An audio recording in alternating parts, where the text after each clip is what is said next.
Guys, if anyone's hearing me, I'm trying something different here. I wanted to, if any of you who are watching me on Twitch, see me on,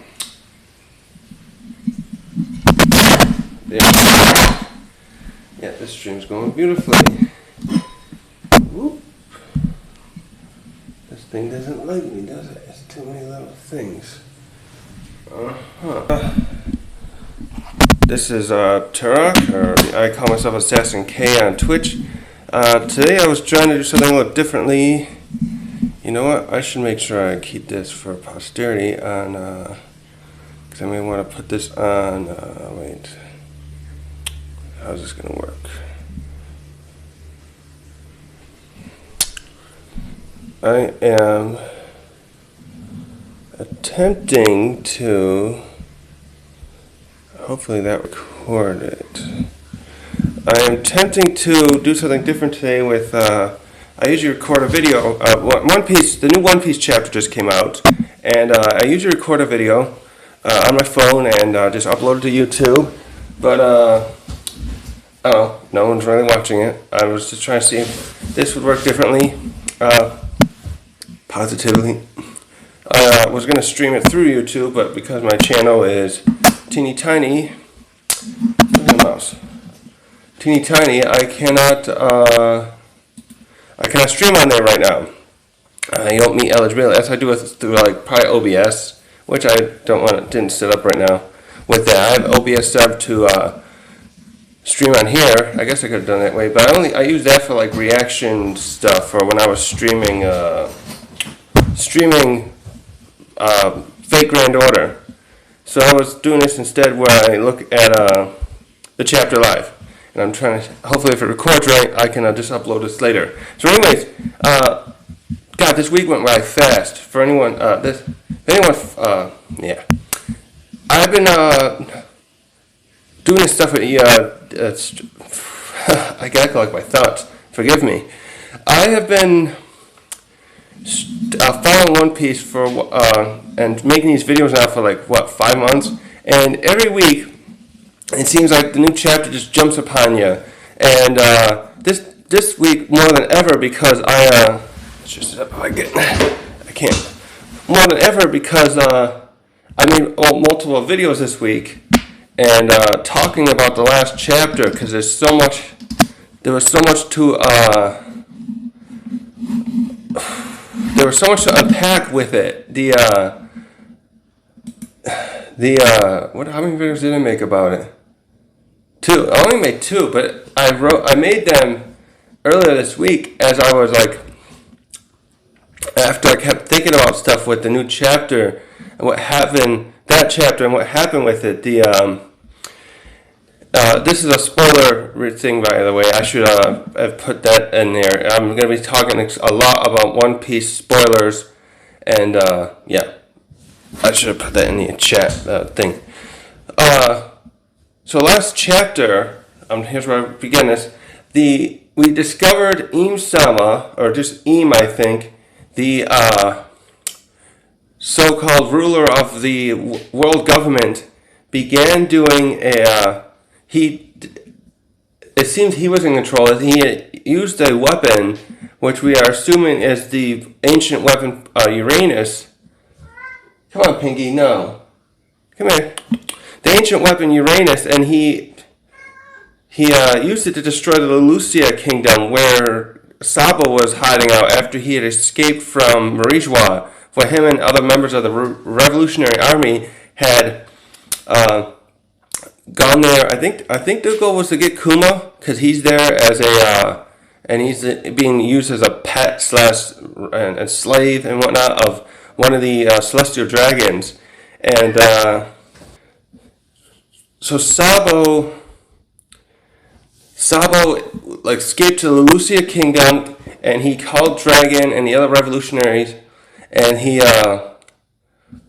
told them when he was at Pangea Castle, and he saw that the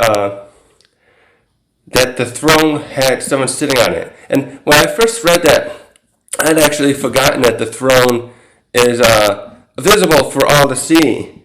There was that king from the Gold Kingdom. I checked in about 150 chapters ago. They showed that he was looking at the throne and he expressed thoughts that he wants to sit on it. Excuse me a second. Damn sinuses. So the throne, I forgot that the throne actually was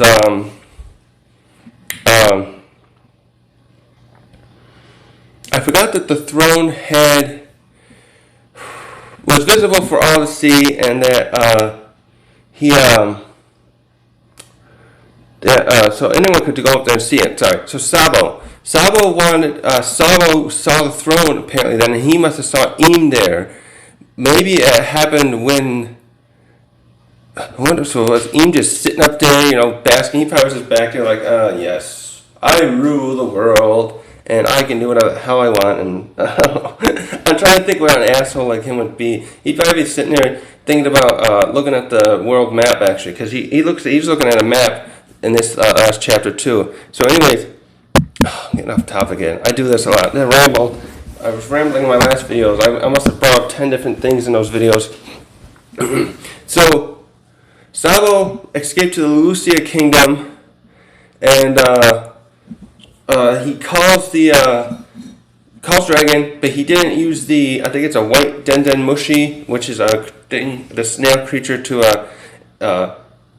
encrypt. I'm going to use the word encrypt because I like computer stuff. He was trying to, that would encrypt the call, keep it from being tapped by the government, and it's windy out, damn. And then that way he'd wouldn't be overheard. But so I was thinking he just did that because he was in such a hurry. But just at first I thought that was kind of stupid for you to do that. So I watch Teching 101's videos a lot, and he's my go-to guy for getting the lowdown of stuff. Because he's really into this. He's lately into it. He really remembers all this stuff. It's phenomenal how well he does that. And he pointed out that Sabo probably did that purposely so that the Marines would hear it, which is a very interesting theory that I guess could be. It just seemed like he was risking a lot there for the. Well, I'm saying risking because I was thinking, what if the Marines found out where he is and then had just, I don't know, gone over there and started hurting the other people in some way. And now I found out what he did, what they ended up doing was even worse. But still, I thought he shouldn't have done it this way, but maybe that was his goal. So, yeah, Uranus was used, and probably Uranus. And I also messed something else up there. Did I put that in the other video? I thought that this was like a ball of fire that just dropped down from the sky, but there actually looks like there's laser beam things that dropped down, like a barrage of them. So that's probably what happened. And one other thing I had messed up last chapter was I thought that was what caused. I thought that because it mentioned seaquakes and tsunamis, I assumed that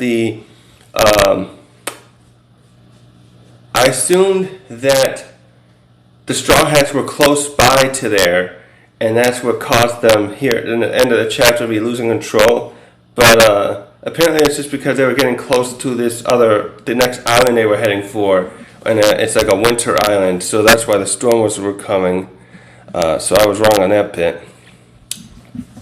So in the very end of it, we saw that Jewelry Bonnie was there trapped in a eddy, they call it, and Luffy and Chopper got thrown out off the ship right at the end too. So all three of them were in the water there and in trouble. So this next chapter, where we start here, the next chapter is where the Straw Hats see Jewelry Bonnie, and they're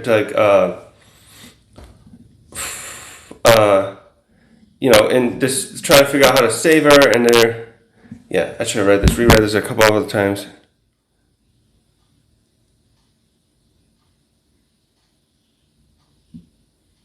Holy shit, that's bigger than I thought. So, I read this. What happens next here, overall, is that a shark comes after them.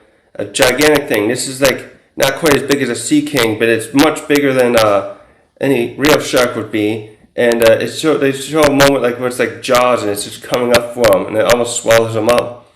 And they start making evasive maneuvers to escape it, but at the same time,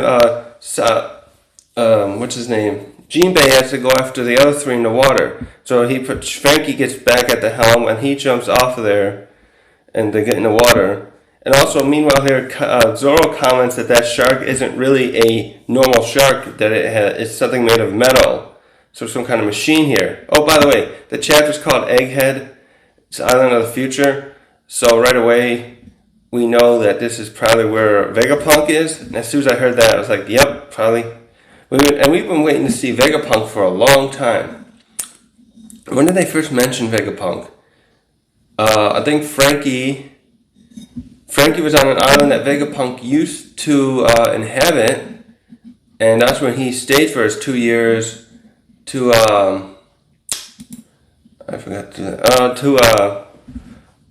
again, upgrading himself in preparation for helping the Straw Hats in the New World. So, and then I know that we would talk about Vegapunk taking over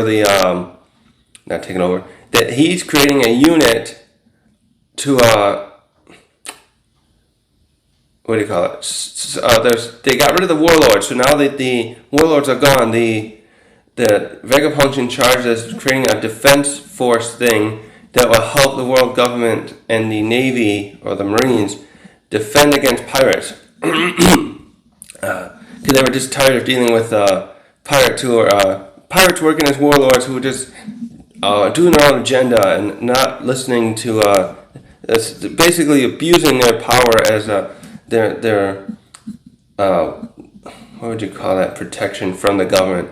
The kind of immunity from being prosecuted or persecuted or prosecuted by the government because they're working and they're on the payroll essentially. So, but we had Moria and Doflamingo and Crocodile and Law all using the system for their own benefit.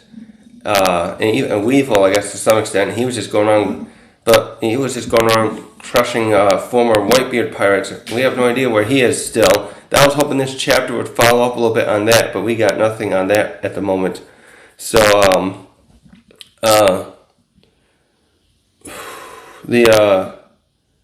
Vegapunk was mentioned then, and then we found out a little more about him at Punk Hazard, that Caesar worked for him. I think Caesar took the fall when did Vegapunk I forget how that happened, because Vegapunk, Caesar destroyed that island initially with releasing his chemical weapons he was experimenting on. And then so the island had to be evacuated and it was no longer used as a research facility.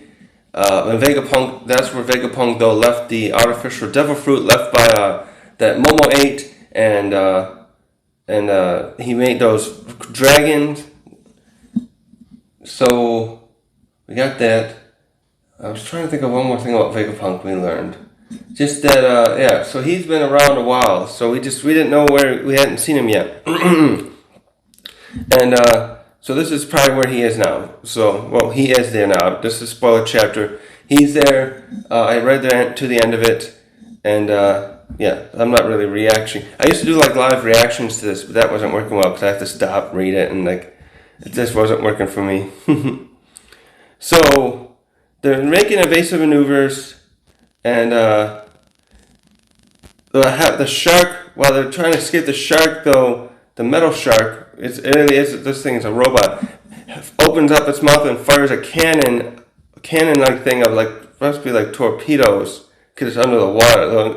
The way they're drawn, it look like missiles, and they blow up underneath the Sunny, and the Sunny I don't think can be destroyed by just mere torpedoes. I'm not sure what it would take to stop it. But all this does is force the Sunny to the Sunny's flipped over and capsized. Can I move this chat thing out of the way? No? Oh wait, if I did that, I should have done that. Oh no, that doesn't matter. The Sunny capsizes, flips over, and all the other Straw Hats look like they're about to fall out. That they probably do, and they fall in the water, and that won't be good for Brooke and Frankie. No, Frankie's not a devil fruit user. I keep forgetting. Brooke is though, but he can, if he's quick enough, he can start running on water.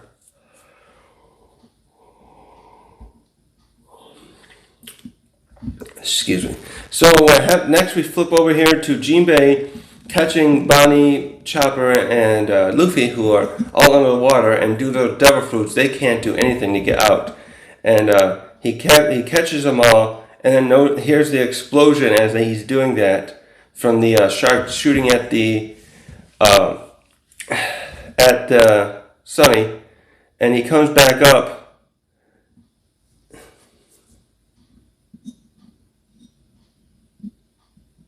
Wait, did I misunderstand that? Wait a minute.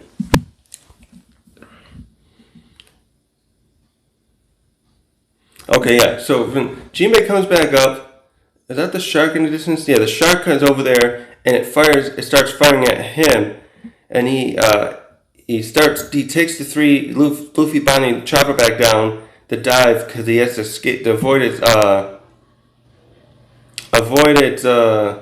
firing at them, and then you see the Sunny flipped upside down underwater. Is that what it is? Yeah.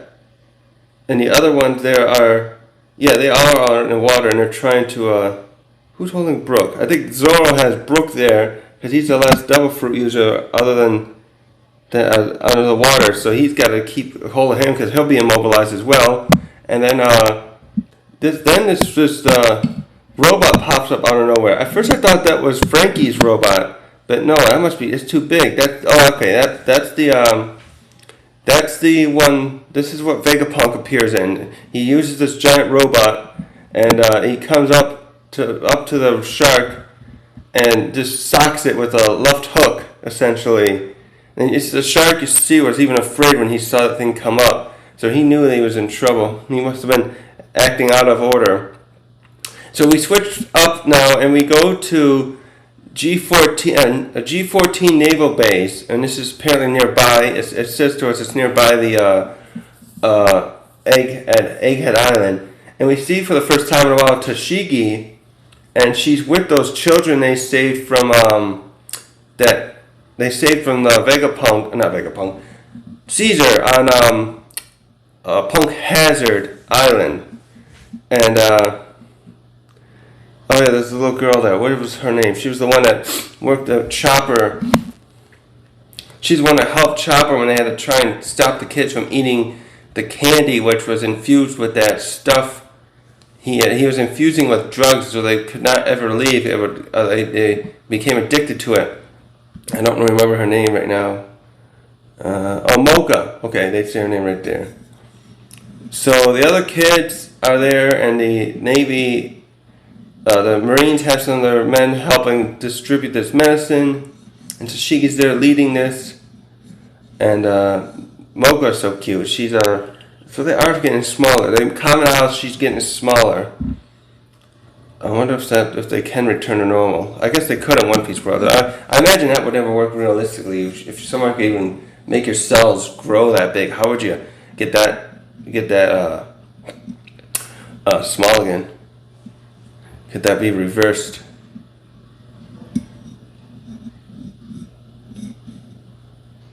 So then this girl named Dal, she's a vice admiral and the G14 commander, I guess. She comes up and she's asking Tashigi to help her with Helmetbo.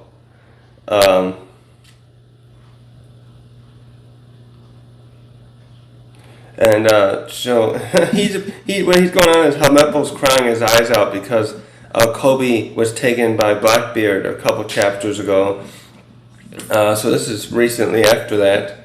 But Tashigi just says like, he's gonna cry, and I'm worried about Kobe too. He's our underling. We have to. I feel responsible in some ways. I guess you say it's there, basically saying. So we see him crying, and we see this other commander named Hibari, all upset.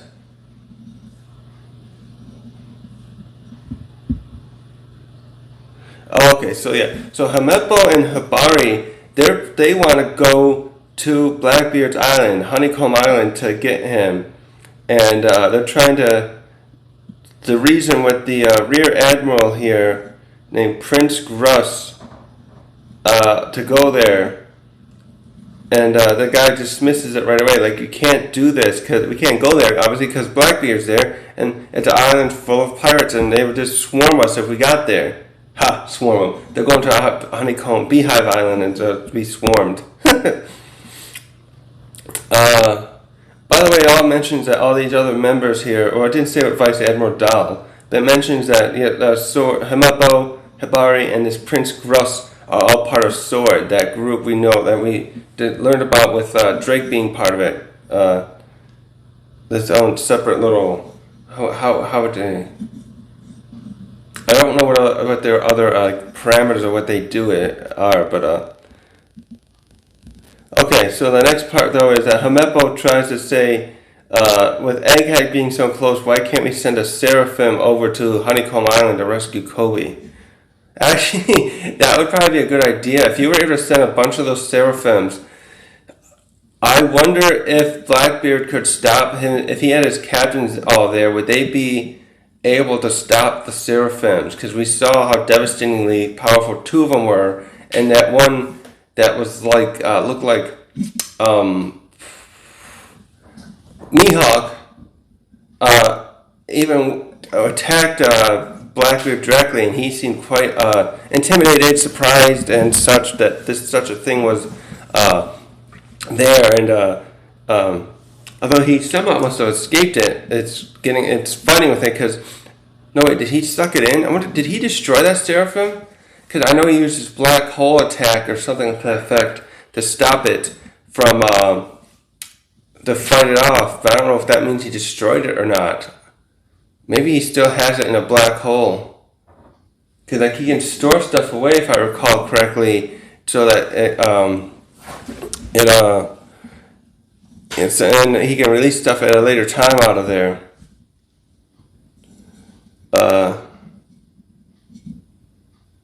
But so the last thing here with the Marines is that Prince Gruss points out that we can't get a hold of Drake, so we're not going to make any kind of action at this point. We're going to have to wait. So is Drake their senior the officer overseeing them there? Maybe they're acting out of SWORD, he means. So finally we switch back to Luffy and everybody, and it looks like we're at the island here that they were heading for. And Bonnie,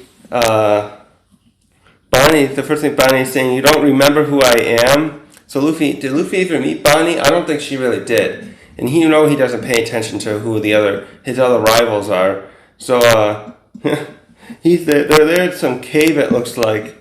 Are they at a cave? Why is it showing a cave? And, and this next moment. I guess you could say that Oda really loves drawing boobs and being he's a bit horny maybe, because we get a scene with Bonnie.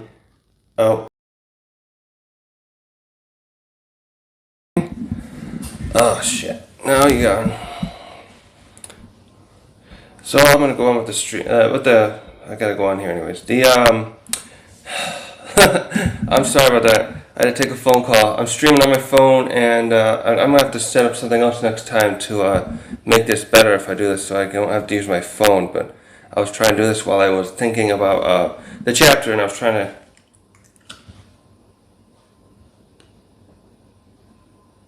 So, Oda gives us a tantalating view of Bonnie. She's sitting down probably on her deck, and... Her shirt is off, and she's getting the water out of it, and he gives us a bit of a side boob of Bonnie in her adult form. She's back in her adult form. Obviously, he's not, because we don't want to see her in her old form. Never mind. I want to go on. He gives us something to think about here. Rule 34 will be making Rule 34 probably only exists for her. She's been around for over 10 years now, right? We saw her back at Sabaody. That's got to be a while back. But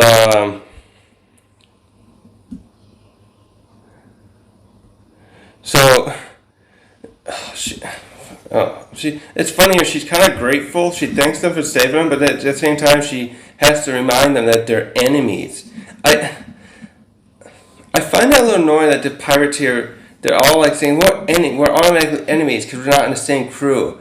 I kind of wish these pirates here, I know they have to be careful of each other, but the idea that they always got to automatically remember that, hey, we're enemies. Don't you ever forget we're enemies. It's like, just stop. Just stop it already. Just be...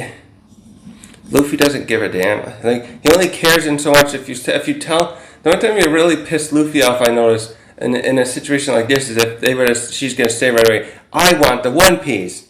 He hates that. And it's like, okay. And also, that kind of annoys me with Luffy. Like, Luffy, everyone else wants the One Piece. You're not the first to want the One Piece. Everyone wanted the One Piece before you even knew what the fuck it was. Just chill out. We know you're gonna get it. The story, he don't know he's gonna get it. Well, he's convinced you. He's probably the only one that knows more than we do that he's gonna get it because he's just that sure of himself. But it's like, he's so sure that he's gonna get it, and it's just like, but he lets it bother him when other people say they are or they intend to, anyways. And I wish that's one of those little traits that just kind of rubs me the wrong way.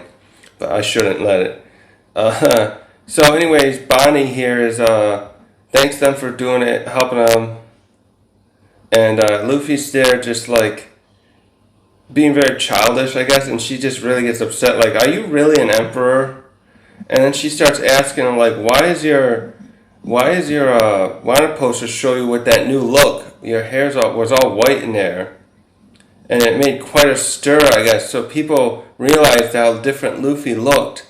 And so I'm sure the world government's quite pissed about that right now, the Gorosei, because they, I should keep my chin like that. They didn't want that kind of stuff to get out. We saw that a few chapters ago or more, that they were mad that, so I think that was the one CP agent, was that CP0? He gave that to them, and I'm wondering why he did that. Was he like fed up with working with them, the world government, and he's like, I'm just gonna fuck him over by showing him something that wasn't supposed to be seen. So Luffy just explains that's how I look when I'm totally free, which is kind of a good way to put it, because he's like a completely, like that was a strange transformation for Luffy. He was like, instead of like having characters who transform like Super Saiyans, who just become emotionally like angry and serious all the time, Luffy was just extremely goofy and having a good time in some ways when he was fighting Kaido.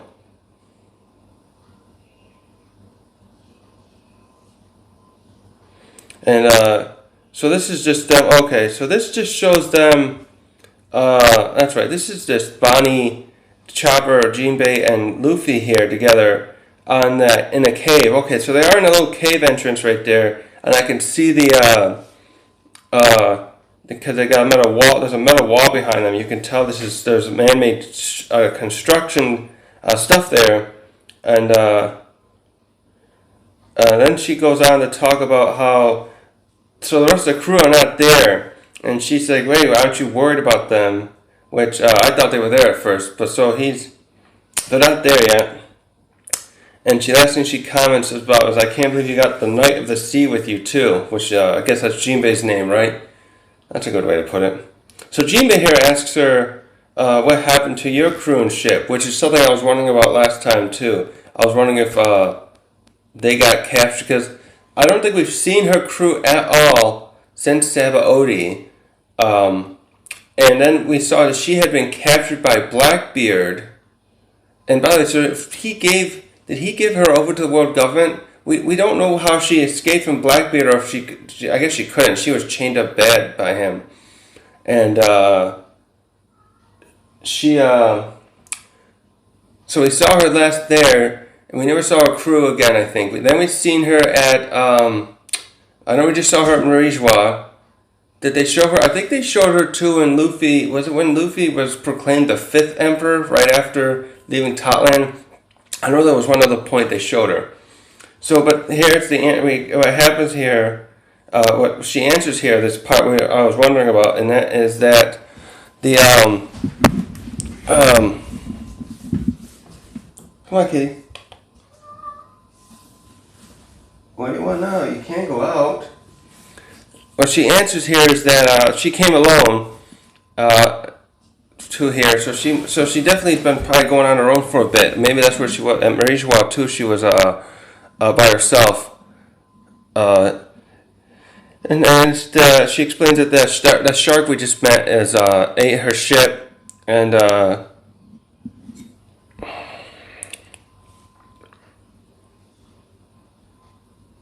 yeah, so there. And we get one last tease from Oda here, showing her put her shirt on, and Oda, come on, Oda. Oh, goodness. So they start talking about food here, and Luffy says, yeah, let's go find a restaurant here. And this is where Bonnie explains to them that they're on a government island, and explains Egghead, that they're on Egghead, and that this is Vegapunk's island. So this is where we get the confirmation that here of Egghead, and actually we get a great silhouette of it. It looks like the island. That's funny because I thought we were heading toward a winter island, but it looks like there's palm trees along the base of the island above on the rocks, and then we see the silhouette shows like a big egg that looks like it's cracked open, and there's something floating around it. It looks like rings. Kind of like you'd see like rings around a planet, and also we see, I can't tell what's inside the egg, but some of the island is obscured with a lot of clouds there too. And then what do you call it?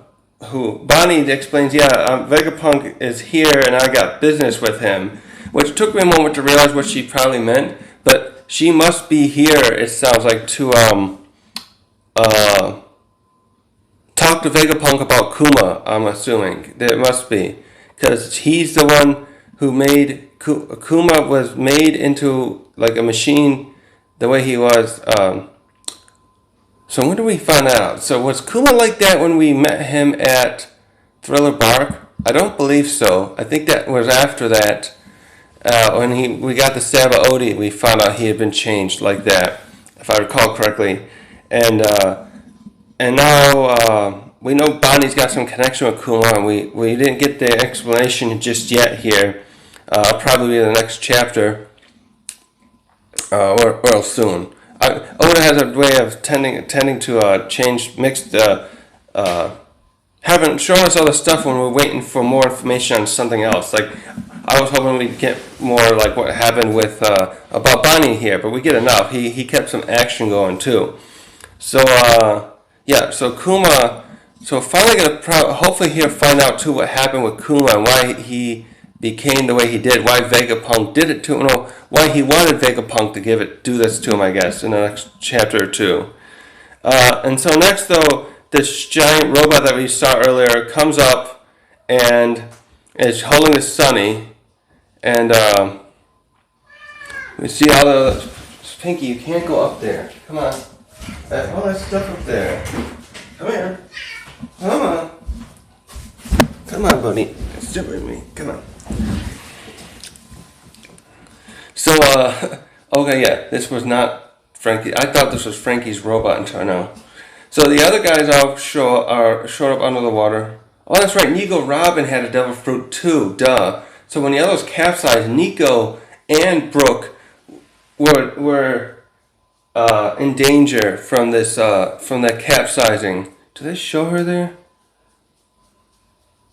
I don't see her there. They show here Frankie, Nami, Zoro, Usopp, and Caribou underneath after the giant robot comes up with the ship. Oh wait, there's Robin and Brooke. They're below. Okay, so Robin's okay. Wonder how someone must have had a hold of her, because she too, of course, would have been immobilized in the water. Come on, buddy. Yeah. And now this is where we meet Vegapunk, although it's not confirmed just yet, but the dialogue here makes it obvious. And Vegapunk starts talking about the stuff about the problems with the shark and how Vegapunk programmed the robot shark to follow these specific orders, but it seems its primal desires are overriding whatever Vegapunk has told it to do. So that makes me wonder then if the shark is, well, Zoro said he's made of metal. So did that mean the shark is like a shark brain or something? Like if you just made a robot shark, it shouldn't have these desires that Vegapunk is talking about. But it appears something about that shark is still living normal, so it's not doing his commands. So this is where we find out the reveal about Vegapunk. And spoilers now again. Vegapunk here is a girl. Is a young girl, it looks like. She's got like she's wearing some kind of one-piece suit, maybe like a I don't know what you call it. And so you can see, and then she's got some kind of jacket on, very baggy jacket. So she's got a very tight, skin-tight suit on, but she's wearing a baggy jacket. And it looks like it reads Punk 202. And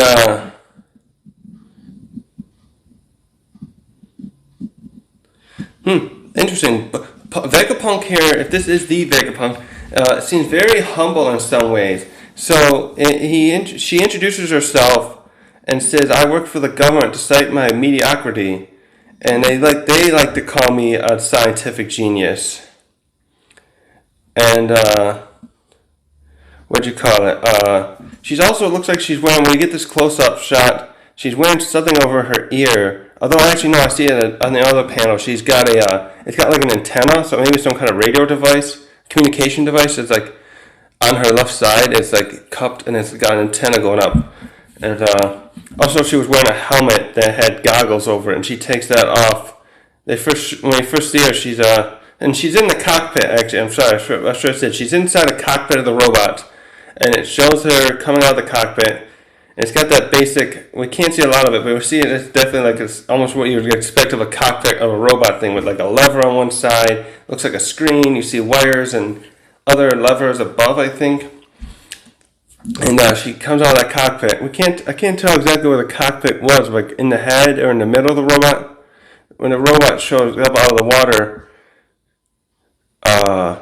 Also, by the way, this is an impressive robot, and this thing must be like 5 times bigger at least than what Frankie's has made, and it's got the number 12 on it, and it's got it looks like there's Vegapunk written on its right chest, and on the left side it's got like a star with some kind of wings or something behind it, some kind of logo for something.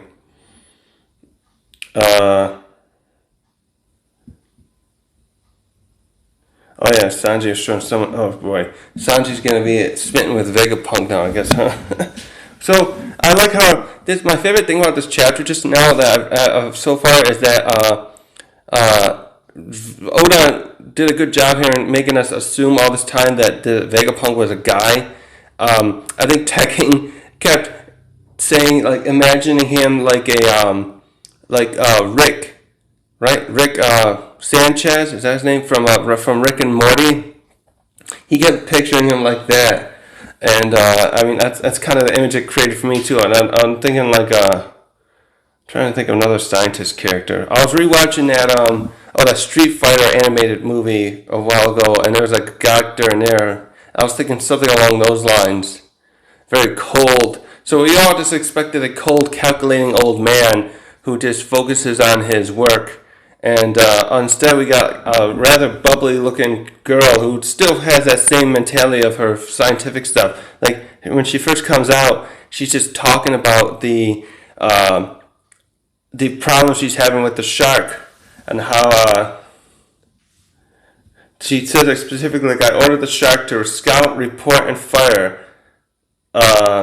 But she's mad, she's upset because it's going to keep attacking ships and not leaving anything left to salvage. So she's clearly into her work, into thinking over and over, how do I fix this? How do I make this better? Kind of like me. I like that actually, because I'm always thinking like that too with things. How can I do something easier? How can I like to reorganize my room a lot and like put that I have a computer and my consoles over there. I have a couple small TVs here, and I have another one, and I'm like always trying to make it more efficient looking, and I'm always changing it up. It's quite time consuming. I'm trying not to do it as much, but I never can find a way that really satisfies me with that. And that's the end of the chapter. And we got a break next week, so we got a couple weeks here to think about how utterly wrong we were about how Vegapunk looks. Although it says Punk 2, and that had me thinking for a second. I talked about in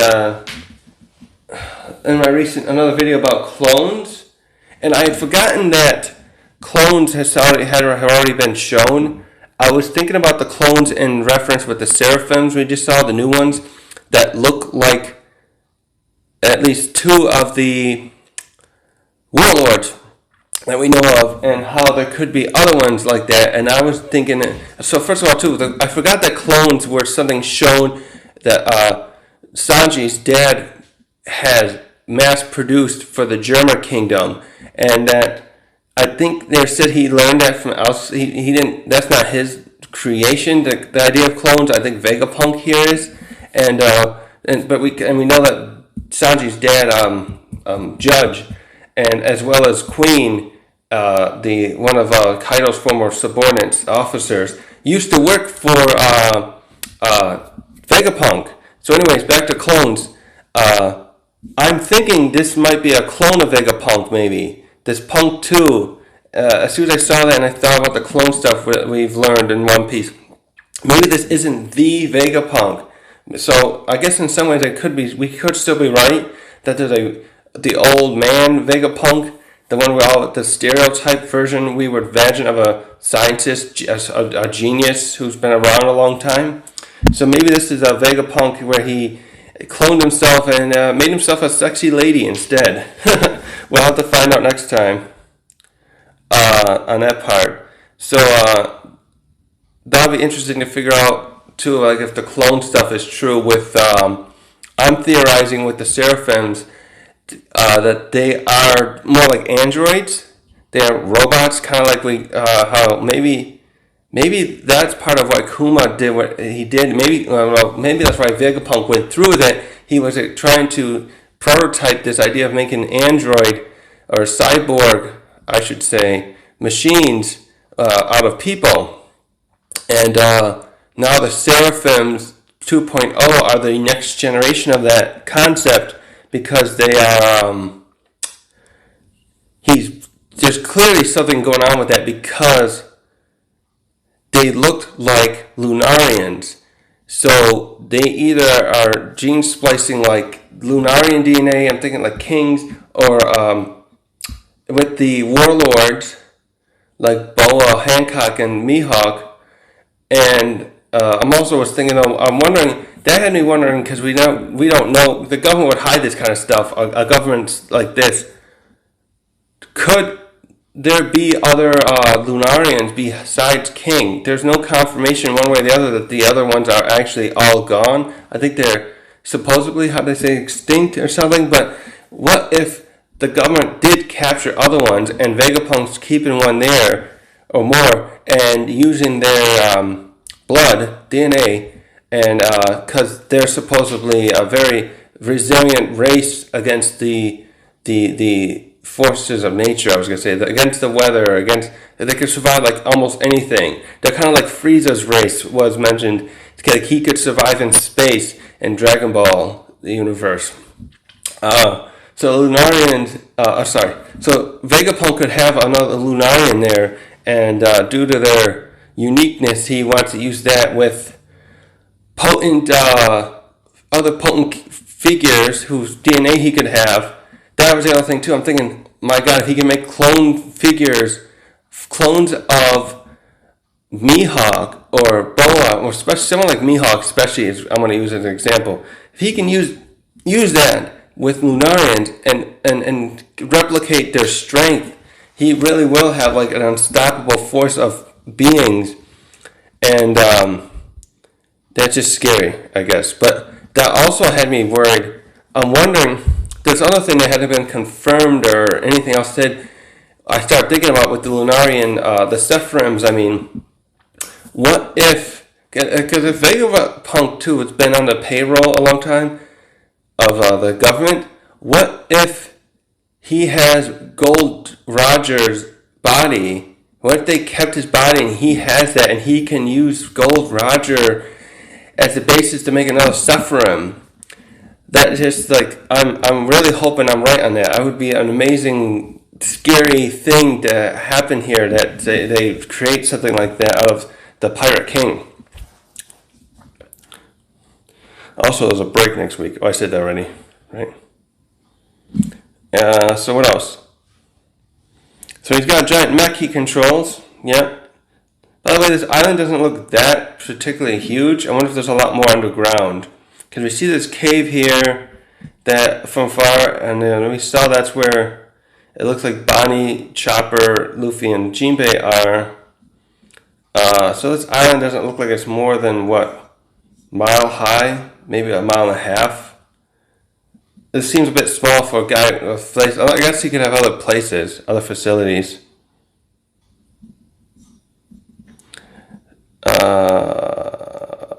So we found out where Tashigi is. She's at G14. We don't know if Smoker's there though. We haven't seen Smoker. We didn't see Smoker here. So Tachigi's still a captain. I think she's been a captain. So this is where they took the kids to after Punk Hazard. So what else?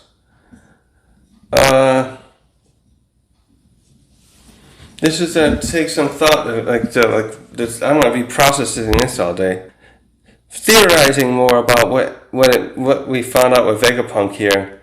I'm gonna go with the clone thing, that he has other versions of himself. Like it's like it reminds me of who was doing that with where they cloned to do more work. It was in some other sci-fi thing. They had clones, and